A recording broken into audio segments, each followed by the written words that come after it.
Hello everyone, welcome to the session. आज हम discuss करने जा रहे हैं grade 6 Punjab school education board की सोशल स्टडीज की बुक और उसका history section lesson number 12 India from 600 BC to 400 BC. तो मैंने आपको पहले टाइमलाइन में बताया था कि बीसी में नंबर और ईयर्स हमेशा कम होते हैं, एडी की तरफ को बढ़ते हैं। तो आप ये टाइमलाइन चेक कर सकते हैं। तो चलिए चैप्टर शुरू करते हैं। इस टाइम के दौरान इंडिया में छोटे छोटे किंगडम्स थे, राज्य थे और रिपब्लिक्स थे। रिपब्लिक का मतलब जहां पर हेरिडिटरी राजा नहीं होता कि राजा है उसका बेटा राजा बन जाएगा फिर उसका बेटा। रिपब्लिक का मतलब जैसे भारत आज की डेट में है जहां पर चुनाव किए जाते हैं। तो कुछ एरियाज जो थे वो किंग्स के रूल के अंदर थे और कहीं पे इलेक्शंस कराए जाते थे। तो जैसे जैसे इंसान ने इकट्ठा रहना शुरू किया वैसे वैसे लोगों को समझ में आया कि उनको रूल करना बहुत जरूरी है, प्रशासन चलाना वहां का बहुत जरूरी है। तो बहुत इंपॉर्टेंट रिपब्लिकन फॉर्म जहां पर चुनाव होते थे और मोनार्क्स जहां पर राजे चुने जाते थे और उसके बाद उनका बेटा राजा बनता था फिर बेटा राजा बनता था। वो मोनार्कियल फॉर्म जो है इंडिया के नॉर्थ में चल रहा था। उन एरियाज को जहां पर ये सब चल रहा था 600 बीसी में उनको जनपद बोला जाता था। ये इंडियन हिस्ट्री में एक बहुत इंपॉर्टेंट टाइम है इसलिए क्योंकि इससे जो राजे आने वाले टाइम में थे उन्होंने अपनी पावर को कंसोलिडेट करना या अपने एरिया को बढ़ाना शुरू कर दिया था, इसलिए ताकि वो और ताकतवर साबित हो सके। तो 600 बीसी के अंदर हमारे छोटे छोटे जनपद थे और बहुत ज्यादा इंपॉर्टेंट जो पावरफुल जनपद थे वो बन गए महाजनपद। अब इंडिया में 16 महाजनपद बने। देखो जनपद तो बहुत सारे थे लेकिन सबसे जो पावरफुल थे वो बने 16 महाजनपद। आपको ये टेबल दिखाई दे जाएगा। अंगा, काशी, वाजी, चेदी, कुर्रा, मत्स्या, अस्माका, गंधारा, मगधा बहुत इंपॉर्टेंट था महाजनपद, इसके बारे में हम पढ़ेंगे। कोसाला, माला, वात्सा, पंचाला, सुरासेना, अवंती और कंबोजा। इनके बारे में बात की गई है बुद्धिस्ट लिटरेचर और जैन लिटरेचर में क्योंकि इनका नंबर जो 16 है वो वहां से ही हम लोगों को पता चलता है और उनके लिटरेचर में उनके ग्रंथों में जो इनका नाम था वो महाजनपद नहीं था। महाजनपद का नाम दिया गया था शोदाशा जनपदा। अब आप याद रखिए बुद्धिस्ट और जैन लिटरेचर के अंदर महाजनपद को बोला जाता था शोदाशा जनपदा। अब इनमें से जो 16 महाजनपद थे जो सबसे पावरफुल थे, कुछ इंपॉर्टेंट जनपद जो थे आप उनको याद कर सकते हो एक निमोनिक के साथ जो है KAAM काम, केवी। केवी किसी इंसान का नाम है, उसका काम था, या केवी काम या काम केवी।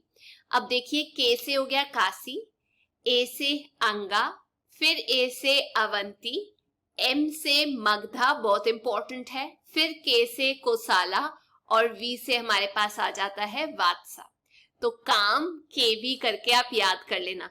तो ये जो इंपॉर्टेंट महाजनपद थे इनके कैपिटल भी थे जो इनके सामने ही मैं आप लोगों को बता रही हूँ। जैसे काशी का कैपिटल हो गया वाराणसी, फिर एक और कैपिटल दूसरे वाले का अयोध्या या उसको हम बोलते हैं साकेता, चंपा, कौसंबी, उज्जैन एंड राजगृह, ये सबसे इंपॉर्टेंट कैपिटल्स थे। अब जो रिपब्लिक्स थे यानी जहां पर राजे नहीं थे, जहां पर लोग चुनाव करते थे जो उनको रूल करेंगे, उनमें से सबसे इंपॉर्टेंट था MV, माला रिपब्लिक और वांजी। तो वांजी रिपब्लिक के अंदर बहुत इंपॉर्टेंट 8 फैमिलीज थी, क्लैंस थे, ग्रुप्स थे जो आपस में कनेक्टेड थे। उनमें से एक सबसे इंपॉर्टेंट जो था वो था लिच्छवीज ऑफ वैशाली। अब जो बाकी के महाजनपद थे जैसे कुरु, पंचाला, मात्स्या, सुरासेना, अस्माका, चेदी, गंधारा, कंबोजा, ये ज्यादा इंपॉर्टेंट नहीं थे, पर जो मैंने आपको काम केवी करके बताया वो सबसे ज्यादा इंपॉर्टेंट थे। अब ये जो एरियाज थे, ये जो स्टेट्स थे, इनके आपस में क्या हो जाती थी रिश्तेदारियां, कैसे होती थी? शादी के जरिए। पर ये आपस में लड़ते भी थे। जैसे आप और आपके क्लासमेट लड़ते हैं ना कि अरे ये एरिया मेरा है, टेबल का ये हिस्सा मेरा है, तो आपस में बेशक दोस्ती थी, शादियां होती थी क्योंकि बड़े लोग थे, वैसे ही ये एरिया के लिए एक दूसरे से लड़ते भी थे। अब हम बात करने जा रहे हैं एक सबसे इंपॉर्टेंट महाजनपद की, जो था मगधा एम्पायर। आप जरा ध्यान से देखिए, आपको यहाँ पे फ्लो चार्ट दिखाई देगा। मगधा एम्पायर के अंदर 3 इंपॉर्टेंट डायनेस्टीज थी। एक बड़ा एम्पायर, उसमें 3 डायनेस्टीज थी जो एक के बाद एक आई थी। सबसे पहली जो हम पढ़ने जा रहे हैं वो है हरियंका डायनेस्टी। डायनेस्टी होता है एक के बाद एक बेटा आ जाएगा, उसका अगला बेटा आ जाएगा, तो मतलब सीरियल ऑर्डर में जो राजे का बेटा फिर उसका बेटा रूल कर रहे थे उसको हम डायनेस्टी बोलते हैं। तो मगधा एम्पायर के अंदर आपको सबसे पहला दिखाई देगा हरियंका डायनेस्टी। ध्यान से देखना, इसमें 3 राजे हैं। आप ऑर्डर याद कर सकते हो बाओ करके, बी से बिंबिसारा, ये इंडियन हिस्ट्री का सबसे पहला नोन किंग है। सेकेंड नंबर पे आ जाता है अजातशत्रु और तीसरे नंबर पे आपको दिखाई देगा उदयन। हरियंका डायनेस्टी के बाद जो सेकेंड डायनेस्टी आपको दिखाई दे रही है वो है शिशुनागा। शिशुनागा डायनेस्टी में सबसे पहला जो राजा था वो था शिशुनागा खुद और दूसरे नंबर पे था कालासोका। तीसरे नंबर पे जो डायनेस्टी आ जाती है वो है नंदास की डायनेस्टी, ये भी आपकी बुक में दी गई है। सबसे इंपॉर्टेंट राजा जिसने शुरू किया था वो है महापद्मानंदा और उसके बाद हमारे पास आए थे धनानंद। ये धनानंद के बाद हम अगले चैप्टर में पढ़ेंगे मौर्य एम्पायर शुरू हो गया था, जिसमें आप ऑर्डर में देखेंगे चंद्रगुप्त मौर्य थे और 2 और राजे थे, वो हम नेक्स्ट क्लास में पढ़ेंगे।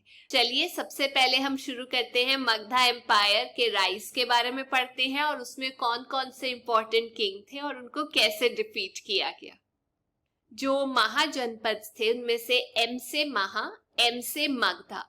मगधा सबसे इंपॉर्टेंट था, कोसाला सबसे इंपॉर्टेंट था, वात्सा सबसे इंपॉर्टेंट था, अवंती सबसे इंपॉर्टेंट था। ये कुछ 4 इंपॉर्टेंट महाजनपद थे जो हमने पहले भी याद किए थे। अब बात करते हैं मगधा की।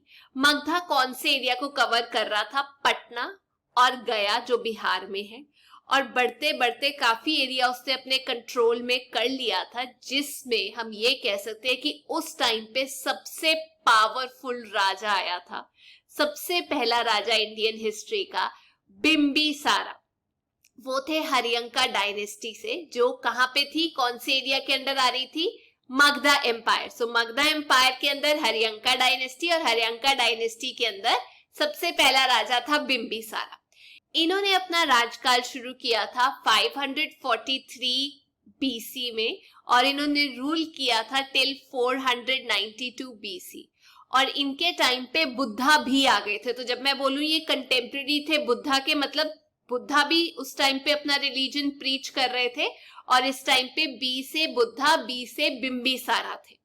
इन्होंने अपना कैपिटल बनाया था राजगृह में, जो नालंदा के बिल्कुल बगल में था। इसके बाद इनके सन आए जिनका नाम था अजातशत्रु। उन्होंने अपना किंगडम, अपना एरिया और फैला दिया, पर उसके लिए उनको किसी और राज्य को हराना पड़ा।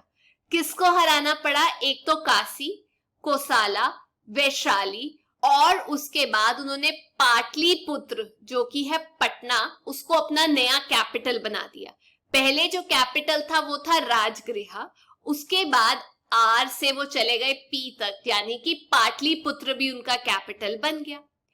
अब मगधा का जो एम्पायर है वो सबसे पावरफुल, शक्तिशाली माना जाता है और धीरे धीरे करके उनकी पावर जो है बढ़ती गई, क्योंकि वो एक बड़ा एम्पायर बन गया था।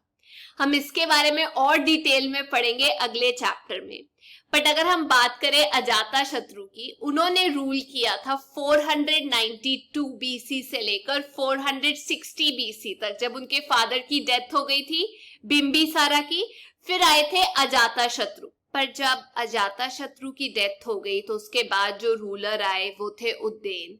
वो ज्यादा पावरफुल थे नहीं, सब कुछ अच्छे से ज्यादा संभाल नहीं पाए, इसीलिए उनके बाद 2 इंपॉर्टेंट डायनेस्टीज आई। एक मैंने आपको बताया था शिशुनागा की और दूसरे वाले थे नंदास। उन्होंने रूल किया मगधा के ऊपर, यानी कि हम ये कह सकते हैं हरियंका डायनेस्टी के बाद आप चेक कर लीजिए शिशुनागास आ गए थे 414 बीसी में। इन्होंने अपना कैपिटल वापस से शिफ्ट कर लिया था। वो एरिया जो अजाता शत्रु ने अपना कैपिटल बनाया था वो था पाटलिपुत्र, पटना में। अब जो शिशुनागास थे वो भी 2 राजे तक ठीक ठाक चले, उसके बाद जो सक्सेसर्स थे वो ज्यादा काम के थे नहीं, तो इसीलिए शिशुनागास को भी बाहर फेंक निकाला और जो पावर में आ गए थे वो थे नंदास हम लोगों के। आप चेक कर लीजिए, महापद्मानंदा सबसे फेमस रूलर थे नंदा डायनेस्टी के, और नंदास के टाइम पे पूरा का पूरा, अगर आप इंडिया का मैप देखिए, गेंजेटिक प्लेन, गंगा का जो प्लेन है वो पूरा का पूरा फैलते फैलते उन्होंने अपने कंट्रोल में कर लिया था। तो यानी कि अभी तक हमने सिर्फ 3 चीजें पढ़ी। मगधा एम्पायर सबसे इंपॉर्टेंट एम्पायर था, उसमें 3 डायनेस्टीज थी, HSN। सबसे पहले हरियंकास, दूसरे नंबर पे सिसुनागास और तीसरे नंबर पे थे नंदास। अब हम एक और इंपॉर्टेंट चीज आपको बताने वाले हैं, वो ये, जो धनानंद थे वो नंदा किंगडम के लास्ट राजे थे, पर उनकी आर्मी बहुत बड़ी थी। उनके पास अगर आप देखेंगे 2 लाख इन्फेंट्री थी। अगर मैं इन्फेंट्री पूछूं आप लोगों से क्या होता है, तो अगर मैं आपको समझाऊं इन्फेंट्री क्या होता है, इन्फेंट्री वो सोल्जर्स होते हैं जो पैरों पे चल के लड़ते हैं। 20,000 कैवेलरी थी, मतलब वो वाले सोल्जर्स जो घुड़सवार होते हैं, घोड़ों पे जाके लड़ते हैं। 3,000 उनके पास एलिफेंट्स थे और 2,000 चैरियट्स यानी कि रथ थे। इतनी बड़ी मिलिट्री स्ट्रेंथ होने के बावजूद वो ज्यादा देर तक नहीं सस्टेन कर पाए। वो लोगों के हित में ज्यादा काम नहीं कर रहे थे, पर लोगों से पैसा टैक्सेस के नाम पे बहुत उठा रहे थे, तो इसीलिए पॉपुलैरिटी कम थी। हालांकि उनकी जो वेल्थ थी वो बहुत ज्यादा थी और आर्मी की स्ट्रेंथ भी बहुत ज्यादा थी। तो यही कारण होते हैं किसी भी राजे के खत्म होने का, कि वो ज्यादा पॉपुलर ना हो या वीक हो या उसके पास आर्मी अच्छी ना हो, या हम ये कह सकते हैं जब बाहर से भी अटैक कोई कर देता है। अब हम पढ़ते हैं इस टाइम की पॉलिटिकल लाइफ और एडमिनिस्ट्रेशन के बारे में, प्रशासन कैसे चलाया जाता था। देखिए, इस टाइम पे बड़े बड़े शहर एग्जिस्टेंस में आ गए थे, जैसे कि हम ये कह सकते हैं पुरास, नगारास, महानगारास कह सकते हो, इस टाइम पे आ गए थे। और भी काफी इंपॉर्टेंट एरियाज थे, जैसे वाराणसी, राजगृहा, श्रावस्ती, कौसंबी, वैशाली, चंपा, उज्जैनी, तक्षशिला, अयोध्या, मथुरा, पाटलिपुत्र, ये कुछ इंपॉर्टेंट सेंटर्स थे जहां पर लोग रहते भी थे और बहुत व्यापार भी होता था। अब क्योंकि इस टाइम पे नए नए शहर आ गए थे, तो इस टाइम पीरियड को सेकेंड अर्बनाइजेशन बोला जाता है। अर्बनाइजेशन मतलब जहां शहर बसने शुरू हो जाते हैं। सेकेंड इसलिए क्योंकि पहले इंडस वैली सिविलाइजेशन को भी हम पढ़ चुके हैं, तब भी शहर की प्लानिंग हो रही थी, शहरों में लोग रह रहे थे, तो वो फर्स्ट अर्बनाइजेशन था। जबकि ये वाला टाइम पीरियड महाजनपद का, खासतौर पे जब मगधा एम्पायर का राइज हुआ, उसको हम सेकेंड अर्बनाइजेशन बोलते हैं। अब इस टाइम पे जो किंग थे वो बहुत पावरफुल होते गए, जिसकी वजह से लड़ाइयां होती थी कि मुझे ये वाला एरिया अपने कंट्रोल में करना है, और लड़ाई के लिए आपको पैसा चाहिए, तो पैसा कैसे आएगा? टैक्सेस लगा दो लोगों के ऊपर, जस्टिस करेंगे हम।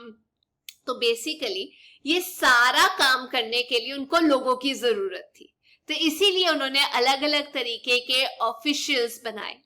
सबसे पहले तो उनके पास एक काउंसिल ऑफ मिनिस्टर्स थे। आपने देखा होगा राज्य के आसपास कुछ मंत्री बैठे होते हैं, उनको हम मंत्री परिषद बोलते थे, जिनमें से कुछ इंपॉर्टेंट मंत्री थे, जैसे कि पुरोहिता हो गया, जो रिलीजियस एडवाइजर थे, धर्म के ऊपर एडवाइस देते थे।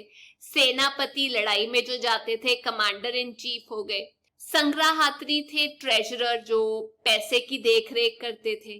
चीरा थे, जो स्पाई थे, मतलब जाके देखते थे कि लोग बगावत तो नहीं कर रहे। और वैसे ही ग्रामीणी थे, जो विलेज के हेडमैन थे, जैसे अभी हम पंच बोलते हैं, उस टाइम पे ये कुछ इंपॉर्टेंट पोस्ट होती थी, आपको ये याद करनी है। अब हम देखते हैं कि लोगों की लाइफ कैसी थी, लोग कैसे रहते थे, सोशल लाइफ का सेटअप कैसा था। तो जो सोसाइटी थी वो 4 कास्ट में डिवाइडेड थी वैदिक पीरियड से, मैंने आपको बताया था। सबसे पहले ब्राह्मणास, क्षत्रियास, वैश्यास और शूद्रास, ये 4 कास्ट थी।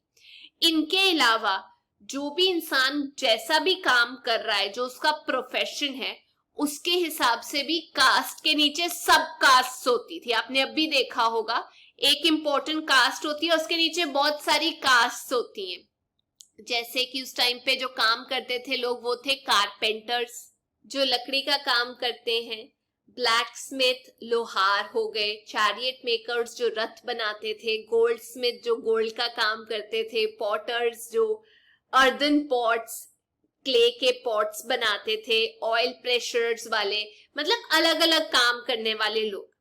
अब पहले के टाइम पे अर्ली वैदिक पीरियड में प्रोफेशन के हिसाब से आप एक कास्ट से दूसरे कास्ट में जा सकते थे, लेकिन लेटर वैदिक पीरियड के अंदर बहुत ज्यादा फ्लेक्सिबिलिटी नहीं थी, हम ये कह सकते हैं स्ट्रिक्टनेस हो गई थी। तो जिस कास्ट में आप हो, आपका बेटा जब बर्थ लेगा या बेटी जब बर्थ लेगी, वो उसी कास्ट से होंगे। जैसे कि आज की सोसाइटी में चलता है, अगर आपके पेरेंट्स की एक पर्टिकुलर कास्ट है तो बाय बर्थ आपकी भी वही कास्ट होगी। तो जो शूद्रास थे, उनकी जो पोजीशन थी वो खराब होती गई, क्योंकि वो लास्ट कास्ट में आ रहे थे, तो लोगों ने बोला कि कोई बात नहीं, इनको ऐसे ही ट्रीट करो। बुद्धा ने इसके अगेंस्ट एक स्टैंड लिया। वो कहते कि नहीं, ये गलत है जो हम कर रहे हैं, कास्ट के बेसिस पे लोगों को डिवाइड कर रहे हैं, ऐसा नहीं होना चाहिए। लोग जो है, देखिए, सब बराबर होते हैं। हम बुद्धा की टीचिंग के बारे में भी पढ़ेंगे। उस टाइम के जो लोग थे वो गांव में भी रहते थे, विलेजेस में भी रहते थे, शहरों में भी रहते थे, सिटीज में भी रहते थे। वेजिटेरियन घास भी खाते थे, फ्रूट्स वेजिटेबल्स भी खाते थे, और नॉन वेजिटेरियन भी खाते थे। हर कोई उस टाइम पे एक मॉरल वैल्यूज के सिस्टम पे चलता था कि ये ठीक है और ये चीज गलत है, जो सोसाइटी एक्सेप्ट करती है। तो एक इंसान के पूरे जिंदगी को, पूरे जीवन को 4 हिस्सों में उस टाइम पे डिवाइड किया गया था। जो पूरा लाइफ स्पैन है या 4 स्टेजेस है, उसको हम बोलते हैं आश्रमास। सबसे पहला जो हिस्सा है जिंदगी का, उसे हम कहते हैं स्टूडेंट लाइफ, जिसको हम कहते हैं ब्रह्मचार्य। सेकंड नंबर पे आ जाता है जब आप घर गृहस्थी संभाल लेते हो, हाउस होल्ड, जिसे हम कहते हैं गृहस्थ्य। तीसरे नंबर पे आ जाता है जब आप रिटायर हो जाते हो, अपनी रिटायर्ड लाइफ जी रहे होते हो, उसको हम कहते हैं वानप्रस्था। और चौथे नंबर पे आ जाता है एस्थेटिक, जिसका मतलब ये है कि आप दीन दुनिया त्याग के भगवान की भक्ति में लीन हो जाते हैं, उसे हम बोलते हैं सन्यासा। तो 4 आपको डोमेन्स, मोस्ट इंपॉर्टेंट स्टेजेस एक ह्यूमन लाइफ की मैंने बता दी, जो उस टाइम पे मानी जाती थी। अब हम एक और इम्पोर्टेंट टॉपिक करने जा रहे हैं। मगधा एम्पायर में इकोनॉमिक लाइफ, यानी कि पैसे से रिलेटेड क्या काम होते थे। देखिए, उस टाइम पे सबसे ज्यादा खेती बाड़ी होती थी और पशुपालन भी किया जाता था। जो फार्मर्स होते थे, पीजेंट्स होते थे, कुछ के पास तो अपना लैंड होता था, लेकिन कुछ जिनके पास अपनी जमीन नहीं होती थी, उनको हम ये कह सकते थे कि वो दूसरों की जमीनों पे आके काम करते थे। उस टाइम पे अलग अलग तरीके की फसल उगाई जाती थी, जैसे दालें हो गई, सीरियल्स हो गए, व्हीट, राइस, मेज, बार्ले, कुछ और क्रॉप्स जैसे हम कह सकते हैं शुगर केन, गन्ना, सेसमे के बीज हो गए, मस्टर्ड, पल्सेस, दालें और बहुत तरीके के फल फूल उगाए जाते थे। जो बाकी लोग थे वो और प्रोफेशन भी करते थे, काम करते थे, जैसे इंडस्ट्रियल क्राफ्ट हो गया, कोई चीज बना ली जो बेची जा सके, व्यापार हो गया, लक्कड़ का काम करते थे, हमने अभी पढ़ा, पॉटरी का काम करते थे, लेदर टैनिंग करते थे, शिप्स बनाई जाती थी उस टाइम पे, तो शिप बिल्डिंग भी होता था क्योंकि व्यापार ओशंस के द्वारा भी किया जाता था। वीविंग का काम करते थे, गार्लैंड यानी कि माला बनाते थे, ब्लैक स्मिथ होते थे उस टाइम पे, यानी कि जो आयरन का काम करते हैं, गोल्ड स्मिथ होते थे, आइवरी का काम करने वाले होते थे, जो एनिमल्स के दांत होते हैं उससे अलग अलग चीजें बनाते थे।